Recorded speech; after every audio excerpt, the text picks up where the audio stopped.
سلام میگم به همه دوستان و همراهان عزیزم.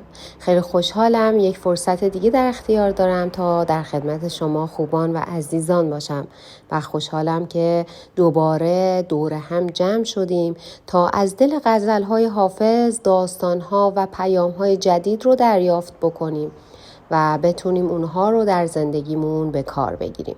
با هم آماده میشیم برای گرفتن فال امروز. هر نیتی که در ذهنتون دارید، نیت کاری، تحصیلی، احساسی، هر نیتی که دارید انجام بدید. تا چند ثانیه دیگه میریم سراغ دیوان و من غزل و تفسیرش رو براتون میخونم.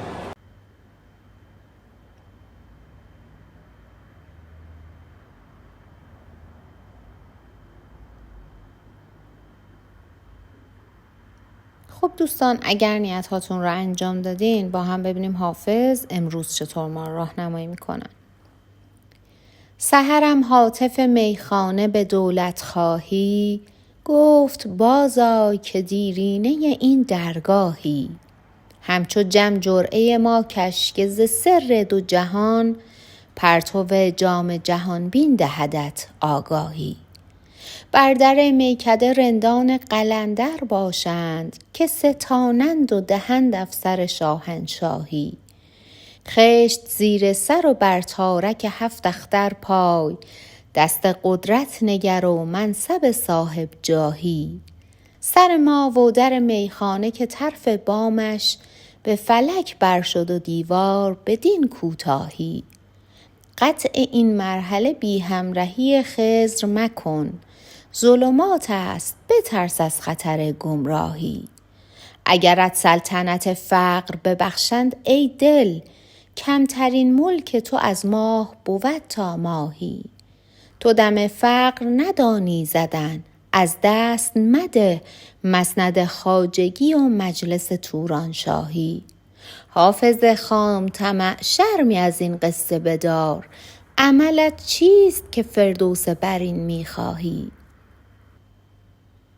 خب دوستان، باید بگم این غزل حافظ در زمان صدارت خواجه جلال الدین تورانشاه سروده شده و در 2 بیت آخر میگه خواجه تورانشاه با میل باطنی به درویش شدن تمایل نشون میداده. به وقت سحر ندای غیبی از میکده از روی خیرخواهی و سعادتخواهی حافظ بهش مژده میده که ای چاکر قدیمی میخونه، تو باید برگردی. اما در تفسیر این غزل حافظ میگه شما به توبه و برگشتن به درگاه الهی خونده شدید. این به این معنا نیست که شما کار خطایی کردید، بلکه به این معنی هست که لطف خدا شامل حالتون شده.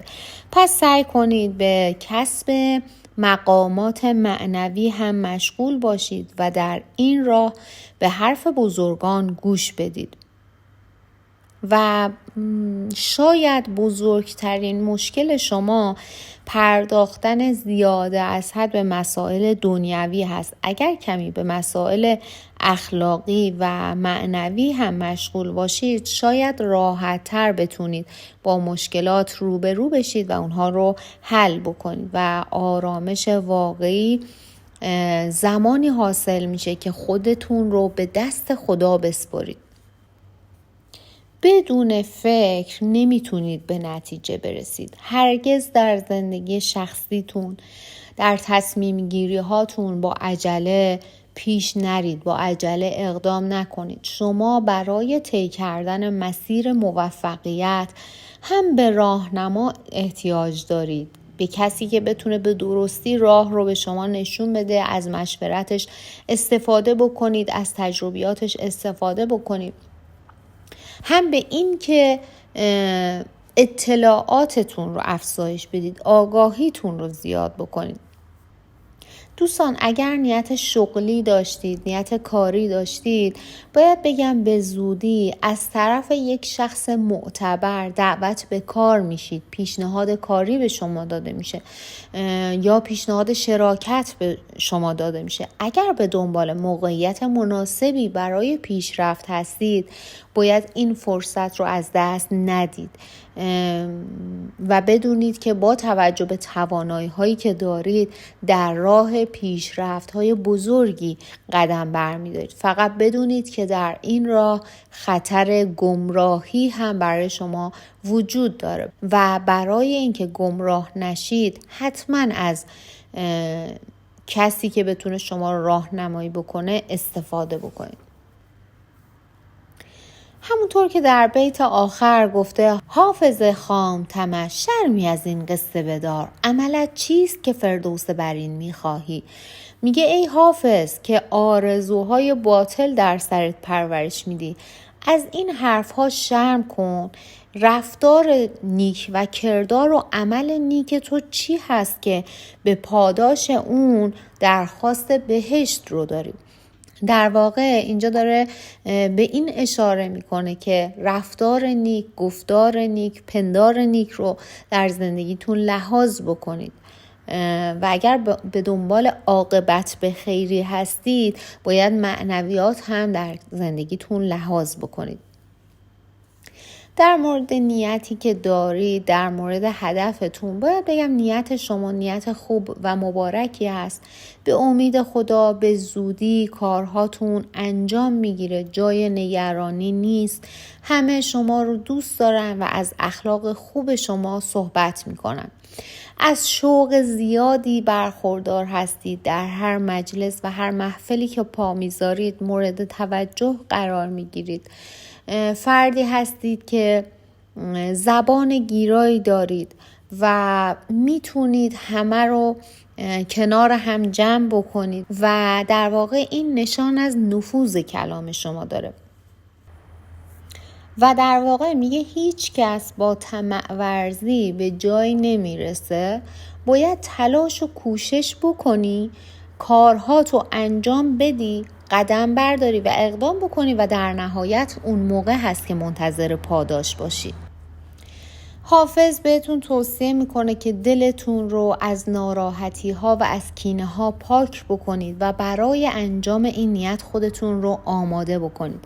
با تکیه بر عقل و دانشتون میتونید این کار رو به نتیجه برسونید. باید شک و تردید رو از خودتون دور بکنید و کمی تلاش بیشتری از خودتون نشون بدید. دوستان اگر نیت ازدواج و طلاق داشتید باید بگم ازدواج براتون عملی میشه، اما در مورد طلاق یک راه طولانی پیش روتون هست و باید صبور باشید در این راه. اگر هم نیت کاری یا تحصیلی داشتید، نیت کاری رو که خدمتتون عرض کردم یک پیشنهاد خوب براتون در راه هست، بهتر اون رو از دست ندید. و در مورد نیت تحصیلی هم باید بگم در زمینه‌های تحصیلی هم پیشرفت‌های زیادی خواهید داشت. دوستان یکی از اقوام نزدیک شما که ظاهراً شخص محترمی هم هست نیاز شدیدی به کمک شما و خانواده‌تون داره. اگر این شخص رو میشناسید بهتر هر چه زودتر ازش دستگیری بکنید، بهش کمک بکنید و اگر هم نمیشناسید از اطرافیانتون پرسجو بکنید و اگر کاری از دستتون برمیاد حتما برای این شخص انجام بدید. در آخر هم حافظ میگه کسی یا کسانی قصد فریب شما یا خانواده‌تون رو دارن، اما دست این افراد برای شما رو میشه و نمیتونن به خواستشون برسن.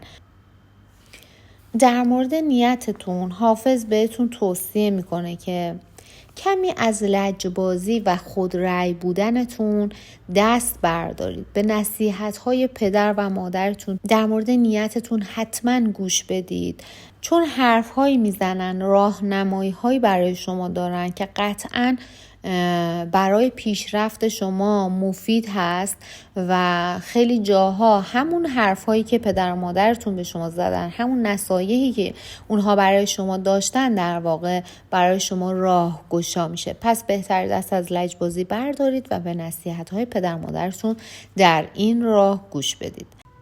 سپاسگزارم که دلتون رو به این فال سپردید و تا اینجا همراه من بودید. حافظ این پیر دانای شیراز همیشه چیزی برای گفتن داره، برای هر دل، برای هر حال و برای هر لحظه. اگر این فال تونسته نوری در دلتون روشن کنه یا حرف دلتون رو بزنه، حتما سری هم به فالهای دیگه کانال بزنید. شاید در میون اونها پیامی نهفته باشه که منتظر شنیده شدنه. فراموش نکنید هر بار که دیوان رو ورق میزنیم در واقع داریم دلمون رو ورق میزنیم. تا دیدار بعدی، دلتون شاد، فالتون نیک و راهتون روشن. یادتون نره اگر نظر یا تجربه از فالتون دارید برام بنویسید و برای دیدن فالهای بیشتر کانال رو حتما دنبال کنید. با عشق تا فال بعد، به خدا میسپارمتون.